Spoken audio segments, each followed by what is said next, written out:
చంద్రబాబు నాయుడు జనం దగ్గరికి వెళ్ళమని చెప్పినటువంటిది క్రిందటి నెల ఆగిపోయింది. 22, 24, 25 అనుకున్నది ఆగిపోయింది. ఈ నెల 15 నుంచి వెళ్ళబోతున్నారు. ఎందుకు అంటే ఒకటి పెన్షన్‌లు ప్రతి ఒక్కళ్ళు అడుగుతారు. 50 ఏళ్ళకే పెన్షన్ అడుగుతున్నారు. లేదా 60 ఏళ్ళు దాటిపోయింది పెన్షన్ అడుగుతున్నారు.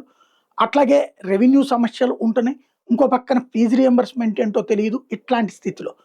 ఇప్పుడు నిన్న లోకేష్ చెప్తున్నదేంటంటే ఈ నెల 15వ తారీఖు లోపుగా తల్లికి వందనం డబ్బులేస్తారు.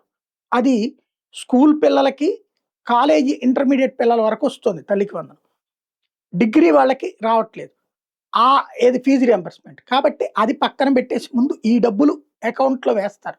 ఆ తర్వాత జనం దగ్గరికి వెళ్ళినప్పుడు నీకు ఈ డబ్బులు పడ్డాయి గదా! అని అడగడానికి వీలుంటది. మిగతాయి అడిగితే చేద్దాం అని చెప్పడానికి వీలుంటది. ఆ విధమైనటువంటి నిర్ణయం తీసుకున్నారు. రాజకీయంగా ఇది ప్రయోజనమా? నష్టమా? అంటే ఇప్పుడేం తేలదు.